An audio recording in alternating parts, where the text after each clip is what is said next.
السلام علیکم ناظرین، میرا نام ہے ظہیر اور آپ دیکھ رہے ہیں ٹاپ 10 فار ایور چینل۔ تو ناظرین، آپ نے کرکٹ کے ابھرتے ہوئے ستاروں کو دیکھا ہوگا اور بہت سے لوگ ان کی دولت، شہرت اور فین فالوور کو دیکھ کر بہت ہی ان کو ایک اسٹینڈرڈ مین سمجھتے ہیں۔ تو آج ہم ان کے بارے میں ہی بات کرنے والے ہیں۔ کچھ کرکٹ سٹاروں کو تو بچپن سے ہی کرکٹ کا شوق ہوتا ہے اور وہ اسی شوق کے ساتھ اپنے مقام تک پہنچ جاتے ہیں، لیکن کچھ کی زندگی تھوڑی سی الگ ہوتی ہے۔ ہر کسی کے پاس اس طرح کی قسمت نہیں ہوتی۔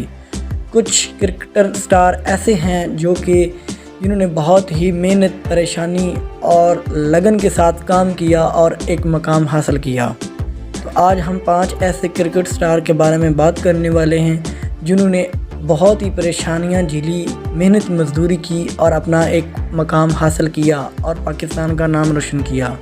تو آپ جانیے کہ آپ کا جو فیورٹ کرکٹ سٹار ہے اس نے کس طرح سے اپنے اس مقام کو حاصل کیا، کیا کیا کام کیے۔ تو آئیے ہم دیکھتے ہیں۔ نمبر 5 پر ہمارے پاس ہے محمد یوسف۔ محمد یوسف کو تو آپ جانتے ہی ہوں گے، یہ پاکستان کے ایک مشہور کرکٹ سٹار ہیں اور انہوں نے پاکستان کا بہت ہی نام روشن کیا، لیکن آپ ان کے ماضی کے بارے میں کچھ نہیں جانتے کہ یہ بھی ایک غریب فیملی سے تھے۔ محمد یوسف لاہور کی ایک غریب کرسچن فیملی میں پیدا ہوئے۔ ان کے والد ریلوے میں ملازم تھے۔ محمد یوسف زیادہ تعلیم حاصل نہیں کر سکے کیونکہ غربت نے ان کے گھر پر ڈیرے لگا رکھے تھے۔ محمد یوسف درزی کا کام کرتے تھے اور اس سے اپنا گھر چلاتے تھے۔ اس کے علاوہ ان کے ریلیٹیو بھی اسی طرح مزدوری کر کے زندگی گزار رہے تھے، لیکن محمد یوسف کو کرکٹ کا شوق تھا اور اللہ تعالیٰ کا خاص ان پر کرم تھا۔ لیکن قسمت نے ایسا پلٹا کھایا کہ محمد یوسف درزی سے کرکٹ سٹار بن گئے۔ وہ کہتے ہیں نا کہ اللہ جسے چاہے عزت دے اور جسے چاہے ذلت دے۔ کچھ ایسا ہی محمد یوسف کے ساتھ بھی ہوا، لیکن حیران کن بات یہ ہے کہ محمد یوسف اتنا مقام حاصل کرنے کے بعد بھی اپنے درزی ہونے کی بات کو مانتے ہیں۔ انہوں نے اپنے انٹرویو میں اس بات کو کھلے عام ایکسیپٹ کیا کہ وہ درزی کا کام کرتے تھے۔ اس کے علاوہ محمد یوسف پر رکشہ ڈرائیور ہونے کا بھی الزام تھا، لیکن انٹرویو میں انہوں نے اس بات کو کھلے عام بیان کیا کہ میں نے درزی کا کام کیا ہے، لیکن رکشے والی بات جھوٹ ہے۔ اس کے علاوہ اللہ تعالیٰ نے محمد یوسف کو ایسی توفیق بخشی کہ وہ کرسچن سے مسلمان ہو گئے۔ نمبر 4 پر ہے محمد عرفان۔ محمد عرفان نے بھی پاکستان کے کرکٹ میں بہت ہی نام کمایا ہے اور انٹرنیشنل لیول پر بھی ان کا نام ہے۔ اپنے لمبے قد کی وجہ سے لوگوں کی نظر کا مرکز بننے والے محمد عرفان بھی ایک غریب فیملی سے تعلق رکھتے ہیں۔ محمد عرفان نے زیادہ میچ تو نہیں کھیلے، لیکن انہوں نے ایک اچھے فاسٹ بالر کی حیثیت سے کرکٹ میں اپنا نام بنایا۔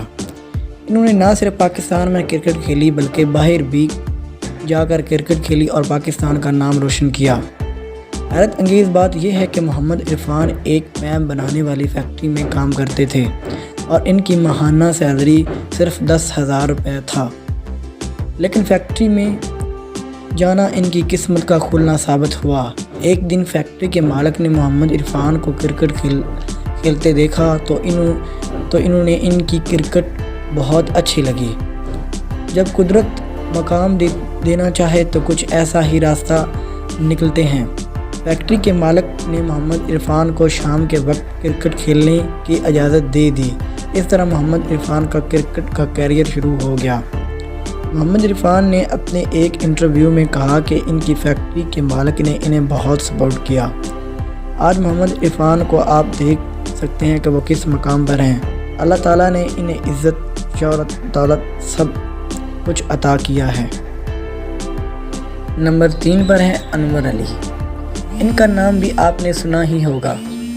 یہ بھی پاکستان کے انٹرنیشنل پلیئر ہیں۔ انور علی سوات میں پیدا ہوئے اور روزگار کی تلاش میں کراچی کا سفر کیا، کیونکہ انور علی ایک غریب فیملی سے بلانگ کرتے ہیں۔ انور علی کیونکہ پڑھے لکھے نہیں تھے، اس لیے انور علی نے ایک جرابے بنانے والی فیکٹری میں کام شروع کیا۔ اس مزدوری کے لیے انہیں ایک دن کا 150 روپے ملتا تھا، لیکن قسمت نے ایسا پلٹا کھایا کہ انور علی شہرت کے 7ویں آسمان پر پہنچ پہنچ گیا۔ انور علی خوش قسمت ہے کہ انہوں نے کم عمری میں وہ مقام حاصل کیا جو کہ ہر کرکٹر حاصل کرنا چاہتا ہے۔ انور علی بے شمار میچ کھیلے، لیکن 2015 میں سری لنکا کے خلاف 17 گیندوں پر 47 رن بنا کر انہوں نے پاکستان کو میچ ون کروایا۔ اس کے علاوہ وہ پی ایس ایل میں کوئٹہ گلیڈیٹرز کی ٹیم میں شامل ہیں۔ پی ایس ایل میں بھی یہ اپنے رنگ بکھیرتے رہتے ہیں اور آج اللہ تعالیٰ نے ان کو شہرت، عزت اور بہت ہی زیادہ فین فالوورز سے نوازا ہے۔ نمبر 2 پر ہیں شعیب اختر۔ 100 میل فی گھنٹہ کی رفتار سے تیز بولنگ کرنے والے شعیب اختر، جن کے سامنے برین لارا اور وکی پونٹنگ جیسے بلے باز کھیلنے سے ڈرتے تھے، 400 سے زیادہ انٹرنیشنل کرکٹ میں وکٹیں حاصل کرنے والے یہ دنیا کے فاسٹ بولر میں جانے جاتے ہیں۔ شعیب اختر کو آپ پتہ نہیں کن لقب سے جانتے ہیں، لیکن کیا آپ کو معلوم ہے کہ شعیب اختر کن حالات اور پریشانیوں سے دوچار ہو کر ان مقام تک پہنچے؟ شعیب اختر ماضی میں ایک غریب فیملی سے تعلق رکھتے تھے۔ شعیب اختر کے گھر والے انہیں پڑھا لکھا کر ایک اچھی نوکری دلوانا چاہتے تھے، لیکن شعیب اختر پر کرکٹ کا جنون تھا۔ وہ اپنا زیادہ تر وقت کرکٹ کو دیتے تھے۔ غربت اور غریبی کی وجہ سے انہیں ایک نوکری کی ضرورت تھی، لیکن اس وقت ان کو اچھی نوکری بھی نہ ملی، اس لیے انہوں نے اپنے سارا وقت کرکٹ کو دیا۔ شروع میں جب شعیب اختر پنڈی سے لاہور ٹریل دینے گئے تو اس وقت ان کے پاس اتنا بھی پیسہ نہیں تھا کہ وہ کسی ہوٹل میں رات گزار سکیں۔ تاہم اس وقت ایک ٹانگے والا تھا جس کا نام عزیز خان تھا۔ انہوں نے شعیب اختر کو اپنے ساتھ فٹ پاتھ پہ سلایا اور صبح اسی ٹانگے پر ٹریل کے لیے چھوڑ کر آیا۔ یہاں سے شعیب اختر کی کامیابی کا وقت شروع ہو گیا اور وہ شہرت کی بلندیوں پر ہیں۔ نمبر 1 پر ہیں فخر زمان۔ فخر زمان کے بارے میں تو آپ نے سنا ہی ہوگا۔ یہ پاکستان کے اوپنر بلے باز فخر زمان بھی کسی اور راستے پر چلتے چلتے کرکٹ سٹار بن گئے۔ فخر زمان کو چیمپئن ٹرافی بھارت کے خلاف جیت کے بعد شہرت ملی، جس کے بعد انہیں فخر پاکستان کا اعزاز بھی دیا گیا۔ فخر زمان دراصل نیوی میں کام کرتے تھے، کیونکہ ان کے گھر میں بھی غربت نے ڈیرے لگا رکھے تھے۔ ان کی سیلری سے ان کا گھر چلتا تھا، مگر فخر زمان نیوی کی مختلف کھیلوں میں حصہ لیتے تھے، لیکن کرکٹ میں ان کی دلچسپی زیادہ تھی اور انہوں نے پاکستان کی ٹیم میں جانے کا شوق تھا۔ انہیں نیوی چھوڑ کر کرکٹ کو وقت دینے کا فیصلہ کیا، لیکن یہ فیصلہ بہت ہی مشکل تھا کیونکہ ان کے سیلری سے ان کے گھر کا وقت چلتا تھا۔ لیکن فخر زمان نے یہ رسک آخر لے لی اور اس کے بعد وہ مختلف ادارے جات کی طرف سے کھیلتے تھے۔ آخرکار پی ایس ایل میں لاہور قلندر نے انہیں اپنی ٹیم میں شامل کیا اور انہوں نے سلیکٹر کا دل جیت لیا اور پاکستان کی ٹیم میں شامل ہو گئے۔ فخر زمان شہرت کی وجہ چیمپئن ٹرافی ہے، جس میں انہوں نے بھارت کے خلاف ایک اچھی کارکردگی اور بیسٹ بیٹنگ کی۔ اس کے علاوہ فخر زمان نے کئی ریکارڈ بھی بنایا۔ فخر زمان پاکستان کے وہ پہلے پلیئر ہیں جنہوں نے ون ڈے میچ میں ڈبل سینچری کی۔ اب فخر زمان دولت، شہرت اور بہت زیادہ فین فالوورز کے مالک ہیں۔ تو میں امید کرتا ہوں کہ ناظرین آپ کو میری ویڈیو پسند آئے گی۔ اس طرح کی اور ویڈیو دیکھنے کے لیے ہمارے چینل کو سبسکرائب کریں۔